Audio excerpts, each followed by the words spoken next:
Chapitre 13. Mon sang. Je ressentis une violente secousse, mais aucune douleur. J'ouvris les yeux et les refermai aussitôt ébloui par le soleil. La matinée était bien avancée. Je m'assis et regardai autour de moi. Mon bâton était posé à mon côté. La mémoire me revint brutalement. Alice, la grotte. D'un bond, je fus sur mes pieds. Je me trouvais sur un sentier encaissé entre deux hauts pans de rochers. Était-ce celui que nous avions suivi à la fin de la nuit? Je n'aurais su le dire. En tout cas, aucune faille révélant l'entrée du repère des Lamiens n'était visible, pas plus que les traces de leur dernier festin. Tom! Je pivotai sur mes talons. Alice courait vers moi, le visage ruisselant de larmes. Je l'avais crue morte, aussi je m'élançai et l'enveloppai de mes bras. Tous mes doutes s'étaient effacés. Qu'importe ce qu'en penserait l'épouvanteur. J'avais sauvé Alice, rien d'autre ne comptait. Nous restâmes un long moment ainsi, serrés l'un contre l'autre. Puis elle se dégagea, recula d'un pas et me regarda, les mains posées sur mes épaules. Oh Tom, tout cela est-il vraiment arrivé? Tout était noir, les dents de la lamia s'enfonçaient dans ma chair. Je perdais mes forces en même temps que mon sang. J'ai cru que tout était fini, que j'allais mourir. Et quand je suis revenu à moi, le soleil brillait et mon corps ne portait aucune marque. Ai-je fait un cauchemar? C'est arrivé, dis-je. Mais Grimalkin m'a offert 2 présents, une lame et un sort. Quand la lamia t'a traîné dans son antre, j'ai utilisé le sort pour te sauver. Alors ton père m'est apparu. Je lui rapportai les paroles du malin, m'annonçant que j'allais être sacrifié. Toutefois, je ne lui dis pas que maman était Lamia, la première de toutes. Prononcer de tels mots m'aurait été trop cruel. Alice haussa les épaules. Il s'est amusé avec toi, rien de plus. Il s'est servi des circonstances et son habitude. N'imagine pas un instant que tu sois destiné au sacrifice. Ta mère a tout mis en œuvre pour te protéger. La nuit dernière, elle m'a chargé de te mettre hors de danger. Il mentait, Tom. Il mentait comme toujours. Peut-être. Mais il ne mentait pas au printemps quand il m'a révélé que tu étais sa fille. Et ce qu'il a dit cette nuit pourrait bien être vrai. Malgré l'amour que maman me porte, elle accepterait de me sacrifier et d'en supporter le chagrin, si cela lui assurait la victoire. Peut-être me protège-t-elle maintenant pour m'utiliser le moment venu. Oh, ta mère ne ferait jamais une chose pareille, Tom. Même si c'était l'unique moyen de venir à bout de l'obscur, souviens-toi, c'est dans ce but qu'elle m'a mis au monde. Elle a dit un jour à l'épouvanteur que j'étais son cadeau au comté. Je suis né pour cela. Alice secoua la tête. Oh, elle te l'aurait demandé d'abord, de même qu'elle t'a demandé de lui rendre son argent et de venir en Grèce avec elle. Je restai un instant silencieux, me rappelant combien maman aimait sa famille. Tu as sans doute raison, Alice. Tu as sans doute raison, Alice. Si cela doit arriver, elle me le demandera. Et quelle sera ta réponse, Tom? Je ne répondis pas. Je préférais ne pas y penser. Nous savons, toi et moi, que tu diras oui. De toute façon, fis-je amèrement, ça ne servira à rien. Le malin apportera son soutien à Lordine tout en continuant à affaiblir maman. Il l'a déjà fragilisée. Elle ne peut plus lire l'avenir, c'est pourquoi elle a besoin de Mab. Même si Lordine était vaincue, il faudra encore compter avec le malin. C'est un combat sans espoir. Nous reprîmes notre marche en silence, suivant le sentier qui sinuait à flanc de montagne. Notre descente s'acheva à travers un bois de pins, puis nous débouchâmes sur la plaine aride qui menait à Météora. Je savais que les monastères étaient bâtis sur des pitons rocheux, mais si nous nous écartions trop vers le sud, nous les apercevrions de loin. Le deuxième jour de notre voyage, nous crûmes voir de la poussière monter à l'horizon. Ça pouvait être la troupe de maman. Ce pouvait être aussi une attaque des Ménades. Pour ne pas risquer d'être capturés, nous gardâmes nos distances. Enfin, les rochers de Météora apparurent. Plus nous approchions, plus les lieux étaient spectaculaires. De gigantesques piliers rocheux sculptés par les éléments émergeaient de l'épaisseur des arbres et des buissons. Perchés au sommet se dressaient les fameux monastères, qu'ils aient été bâtis de main d'homme à des hauteurs aussi prodigieuses paraissaient incroyables. Et comment résistaient-elles aux ravages du temps et des intempéries? La petite ville de Kalambaka, entourée de murs, s'étendait au pied des rochers, bordée au sud par des champs d'oliviers, m'abritant des yeux du revers de la main, je scrutais l'horizon. Maman avait craint que nous n'arrivions pas en temps et en heure, mais on ne voyait encore aucun signe annonciateur de surgissement de l'horde. Nous contournâmes la ville pour grimper dans les bosquets, à l'abri d'éventuels regards. Seuls les moines auraient pu nous apercevoir du haut de leur nid d'aigle. Des lanternes suspendues à des cordes tendues entre les maisons éclairaient la ville.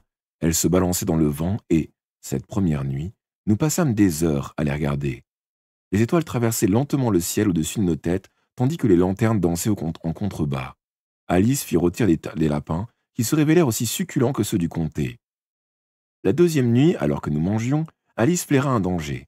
Elle se leva d'un bond, un doigt sur ses lèvres, mais il était déjà trop tard. Une silhouette massive sortit de derrière les arbres et pénétra dans la clairière où nous étions installés. J'entendis un ébrouement, accompagné d'un bruit métallique. Un rayon de lune glissa entre les nuages, révélant à nos yeux stupéfaits une apparition scintillante. C'était un cavalier vêtu d'une cotte de mailles, deux grandes épées attachées à la selle. Et sa monture. Elle ne ressemblait en rien aux forts et lourds chevaux qui tiraient les barges ou les chariots dans le comté. C'était un pur sang aux longues jambes fines, à l'encolure arquée, une bête conçue pour la vitesse. Son cavalier avait tout d'un guerrier, un nez aquilin, de hautes pommettes, de longs cheveux et une épaisse moustache ombrageant sa bouche.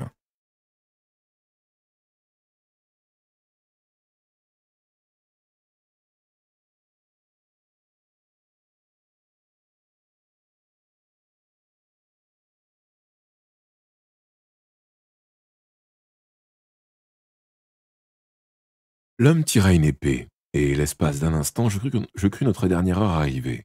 Il nous fit seulement signe de quitter la clairière. Sans discuter, nous gagnâmes aussitôt le couvert des arbres. Ce cavalier était un éclaireur. À l'aube, une bonne centaine d'hommes approchaient à travers la plaine. Leurs armures étincelaient au soleil levant. La poussière soulevée par le trot de leur monture tourbillonnait derrière tel un nuage d'orage. Ils donnaient une impression de force formidable. Ils installèrent leur campement à la lisière des arbres, au nord de la ville. Crois-tu que leur présence ait un rapport avec l'Ordine demandai-je à Alice. Vont-ils combattre pour ou contre elle? Je l'ignore, Tom, mais ta mère a engagé des mercenaires pour nous protéger des Ménades. Ce sont peut-être eux, auquel cas ils sont nos alliés. J'aimerais croire qu'ils le sont. Dans le doute, mieux vaut ne pas les approcher. Nous nous renfonçâmes donc sous les arbres, attendant de savoir qu'il s'agissait d'ennemis ou d'ennemis, d'amis ou d'ennemis. Tandis que nous patientions, Alice sortit de sa poche un petit flacon en terre. C'était la fiole de sang qu'elle m'avait montrée après notre combat contre les sorcières du marais. J'ai beaucoup pensé au malin ces temps-ci, me dit-elle. Nous pourrions l'obliger à garder ses distances vis-à-vis de toi, du moins grâce à ceci. Les sorcières employaient deux méthodes pour tenir le malin à l'écart. Soit elles lui donnaient un enfant, comme l'avait fait Grimalkin, soit elle se servait d'une fiole de sang. Alice prétendait que la sienne contenait quelques gouttes du sang de Morwen. Cette sorcière d'eau, une des filles du malin, était morte à présent. Si j'y mêlais mon propre sang et gardais toujours la fiole sur moi, sa tante ne pourrait plus m'approcher. Je refusai avec fermeté. J'avais déjà pris un grand risque en ayant recours au noir désir. Peu à peu, je me compromettais, voilà, peu à peu, je me compromettais avec l'obscur. Je me rappelais soudain ce que mon maître m'avait dit, quelques mois plus tôt, quand je lui avais révélé qu'Alice était la fille du diable. Il doutait que le sang contenu dans la fiole fût celui de Morwen. Alice y avait probablement mis le sien. Le sang de n'importe quel enfant du malin pouvait convenir. C'est ton sang dans la fiole, n'est-ce pas, Alice? Sa première réaction fut de protester, puis elle me lança un regard de défi. Oui, Tom, c'est le mien. Tu es content maintenant? Fier de me prendre en flagrant délit de mensonge? Le sang de Morwen ou le mien, quelle importance? Si tu ajoutes quelques gouttes du tien, et une fois le flacon en ta possession, tu n'auras plus jamais à subir une confrontation comme celle de cette nuit. Je baissai les yeux. Autre chose, poursuivit-elle. De ce moment, nous ne devons plus nous quitter. La fiole de sang te protégera, et moi aussi, tant que je serai près de toi. Si je m'éloigne, le malin me retombera dessus, pour se venger, car il saura ce que j'ai fait. Rester à tes côtés, Tom, ça ne m'ennuie pas. Au contraire, et il nous faut tirer parti de ce qui augmente nos chances de victoire. Ton raisonnement est juste, Alice, et je ne veux pas me disputer avec toi. Mais ça n'y changera rien. Ma décision est prise, je refuse d'employer l'obscur une fois de plus. D'ailleurs, nous n'avons pas besoin d'un lien de ce genre, toi et moi. J'ai toujours eu peur que nous soyons séparés. Jamais je ne te laisserai partir loin de moi. Comment pourrions-nous vivre sinon? J'ai ajouté que nous serions certainement séparés dès notre retour au comté, en supposant que nous survivions à la bataille future. Si je continuais mon apprentissage après l'épouvanteur, en aucun cas mon maître ne me permettrait à Alice d'habiter de nouveau avec nous, à Chipenden. Hochant tristement la tête, elle remit la fiole dans sa poche. Une heure environ après le lever du jour, Alice désigna quelque chose. « Regarde, On dirait le chariot de ta mère. En plissant les yeux, je finis par distinguer stationné à l'extrémité du camp des cavaliers un véhicule recouvert d'une bâche. Tu crois? Dis-je dubitatif. Difficile d'en être sûr à cette distance, mais il me semble que oui. Depuis l'attaque des Ménades, je me tourmentais à l'idée que maman ait pu être enlevée ou tuée par ces créatures. Et voilà que mes pires craintes se dissipaient. Alice avait bien vu. Au bout d'un moment, un petit groupe à pied s'avança. En tête marchait une femme au visage recouvert d'un voile épais. « C'est elle, Tom, c'est ta mère !» s'exclama Alice. Un homme venait derrière elle, un bâton à la main. À sa démarche, je sus que c'était l'épouvanteur. Parmi ceux qui suivaient, je reconnus Sélénos et quelques hommes de son escorte qui nous avaient rejoints à Inyumetnitsa. Maman était saine et sauve. Sortant au-dessous des arbres, nous courûmes à leur rencontre. Dès qu'elle nous aperçut, la femme voilée nous fit de grands signes. Quand je fus devant elle, elle tourna le dos au soleil, souleva son voile et me sourit. Son sourire cependant avait quelque chose de contraint. Une lueur sauvage brillait dans son regard, et jamais elle n'avait paru aussi jeune. Les fines rines autour de ses yeux et de sa bouche avaient disparu. S'adressant à Alice, elle déclara « Bien joué, jeune fille, tu as réussi à mettre Tom en sûreté. Les Ménades nous ont donné du fil à retordre, mais nous les avons tenus en respect jusqu'à l'arrivée de ces guerriers. Ce sont les mercenaires engagés grâce à l'argent que tu m'as rendu, mon fils. Ils étaient en route pour nous rejoindre et sont arrivés à temps pour mettre nos ennemis en fuite. » « Tout le monde va bien ?» demandai-je. « Où est Bellarquite ?»« À part quelques écorchures, tout le monde va bien, » me rassura l'épouvanteur. Bill discute avec le chef des mercenaires. Ils établissent notre tactique d'approche face à l'horde. Venez maintenant, nous pressa maman. Ne perdons pas de temps. Nous allons bien rendre visite au prieur de l'un des monastères. Il a des choses utiles à nous apprendre. Je désignai le plus proche perché sur un pic abrupt. C'est ici, maman? Non, dit-elle en rabattant son voile. Celui-ci s'appelle Aïou Stéphanou. Bien qu'il soit spectaculaire et proche de la ville, il n'est ni le plus haut ni le plus important. En route, une longue marche nous attend. Le trajet dura des heures. Enfin, nous arrivâmes en vue d'un imposant bâtiment au sommet d'un énorme piton rocheux. « Voici Mégalou Météorou, » dit maman. « Le plus grand de tous. Il est presque 2 fois plus haut que la cathédrale de Prieston. » Je contemplais l'édifice abasourdi. Comment a-t-on pu construire ça sur un rocher aussi inaccessible? On raconte des tas d'histoires à propos de cette construction. Mais ce monastère a été fondé par un certain Athanasios, il y a plusieurs siècles. Des moines habitaient déjà des cavernes dans les environs depuis fort longtemps. Ce monastère fut le premier à être élevé ici. D'après une légende, Athanasios aurait volé jusqu'au sommet sur le dos d'un aigle. Comme pour étayer son propos, elle me désigna 2 grands oiseaux de proie planant sur les courants chauds au-dessus de nous. Je le fis remarquer avec un sourire. C'est un peu comme l'histoire d'Héraclès qui aurait jeté en l'air un énorme rocher. En effet, la vérité est probablement qu'il a été aidé par les habitants du coin, tous très doués pour l'escalade. Et comment grimpe-t-on là-haut? Oh, il y a des marches, beaucoup de marches. Ce sera une rude expédition, mais imagine quel travail ce fut de les tailler dans le roc. John Grégory, toi et moi serons les seuls à monter. Alice nous attendra en bas. Les moines me connaissent, j'ai souvent discuté avec eux, mais les femmes ne sont généralement pas admises dans l'enceinte du monastère. Alice, déçue, resta donc au pied du rocher avec notre escorte, tandis que je suivais maman et l'épouvanteur sur les degrés de pierre. Il n'y avait pas de rampe, et un vide vertigineux s'ouvrait à notre droite. Nous arrivâmes enfin devant une porte de fer encastrée dans le roc. Un moine nous ouvrit et nous invita à gravir encore plusieurs volets d'escalier, tout aussi raides. Quand nous atteignîmes le sommet, un large dôme nous surplombait. « Voici le catholicon, » m'expliqua maman, « l'église principale d'un grand monastère. » « C'est là que nous allons entrer? » « Non, nous sommes attendus par le père supérieur dans ses appartements privés. » On nous conduisit vers un bâtiment bas, et nous fûmes introduits dans une cellule austère. Un moine au visage émacié, au crâne lisse, rasé de plus près encore que celui de Bellarquite, se tenait accroupi sur le sol carrelé. Les yeux fermés, il semblait à peine respirer. J'examinais avec étonnement les murs nus, le tas de paille dans un coin qui devait servir de lit. Pour un prêtre de son rang, à la tête d'un monastère d'une telle importance, je m'attendais à un tout autre logement. La porte se referma derrière nous sans que le père supérieur parût remarquer notre présence. Il ne fit pas un mouvement. Maman posa un doigt sur sa bouche, nous imposa le silence. Je remarquai alors que les lèvres du prêtre frémissaient. Il était en prière. Quand il ouvrit enfin les yeux, il posa sur chacun de nous tour à tour un regard qui avait la couleur des jonquilles dans les sous-bois du comté au printemps. D'un geste, il nous invita à nous asseoir en face de lui. Maman désigna mon maître d'un mouvement de tête. Voici monsieur, voici mon ami John Gregory, un ennemi de l'obscur. Le moine lui adressa un demi-sourire avant de me fixer. Est-ce votre fils demanda-t-il. Il s'exprimait dans un dialecte grec que je comprenais aisément. Ma mère lui répondit dans la même langue. Oui, père, c'est mon 7e fils, le plus jeune. Se tournant vers elle, il reprit. Avez-vous décidé d'un plan pour pénétrer dans l'ordre?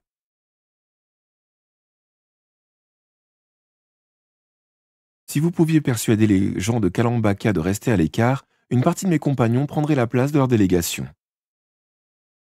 Le saint homme fronça les sourcils. Qu'est-ce qui vous pousse à courir un tel risque?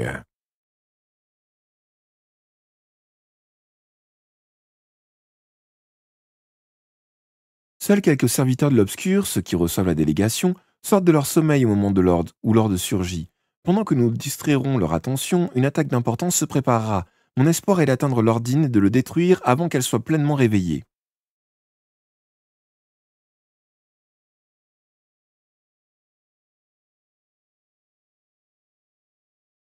Prendrez-vous part au sacrifice rituel? Irez-vous jusque-là?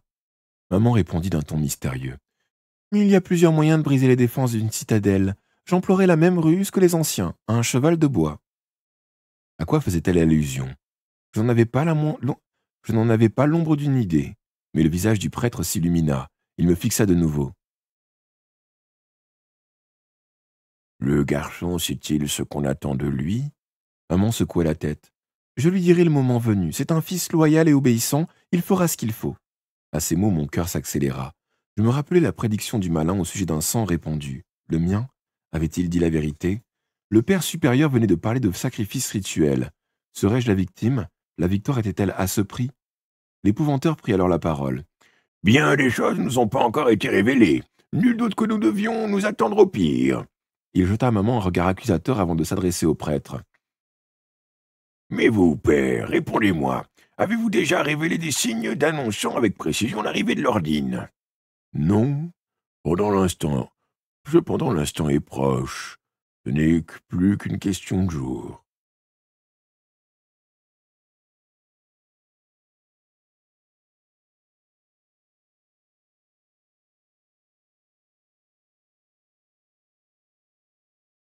Il nous reste donc peu de temps pour nous préparer, conclut maman en se relevant. Nous allons prendre congé. Aussi, père, je vous le demande encore une fois, obtiendrez-vous de la délégation qu'elle nous cède la place? Le supérieur fit un signe d'assentiment. Je l'obtiendrai. Ils accepteront avec soulagement, j'en suis sûr, d'être libérés de ce devoir, qui équivaut à une sentence de mort. Toutefois, avant que vous partiez, j'aimerais que vous assistiez à notre office. Le garçon en particulier. Il me semble avoir une piètre idée de la puissance de la prière. Nous quittâmes donc l'humble cellule pour le magnifique dôme de Catholicon en compagnie du prêtre. Sa dernière remarque m'avait légèrement irrité. Que savait-il de mes opinions? Je n'avais jamais vraiment cru possible d'obtenir quelque chose en priant, ce qui ne m'empêchait pas de répondre Amen quand papa récitait les grâces après notre souper familial. Je respectais la foi des autres, comme il m'avait enseigné à le faire. Il n'y a pas qu'un seul chemin pour aller vers la lumière. L'église était splendide avec ses piliers de marbre et ses mosaïques. Une centaine de moines se tenaient devant l'autel en silence, les mains levées. Soudain, ils s'entonnèrent un hymne. Et quel hymne! J'avais entendu le chœur de garçons dans la cathédrale de Prieston. Comparé à ce que j'écoutais là, ce n'était que des refrains de taverne. Les voix des moines s'élevaient sous le dôme en accord parfait, montant et descendant telle une envolée d'anges. Une force extraordinaire s'exhalait de cette harmonie céleste. De telles prières avaient-elles réellement le pouvoir de tenir l'ordine en respect? C'était bien possible après tout. Cependant, l'obscur gagnait en puissance, et la déesse assoiffée de sang ne restait plus confinée sur ses plaines. Si nous ne réussissions pas à la détruire, ces troupes démoniaques déferleraient sur le pays, sur le comté, sur le monde entier, et nos chances de succès étaient bien minces. Lorsque nous quittâmes le Catholicon, laissant le chant des moines s'éteindre peu à peu derrière nous, je surpris le rictus rageur de mon maître. Il affichait le même le jour où il était parti de la ferme comme une furie pour retourner à Chipenden. Il n'allait pas tarder à faire savoir sa façon de penser, et maman sentirait passer le feu cinglant de ses critiques.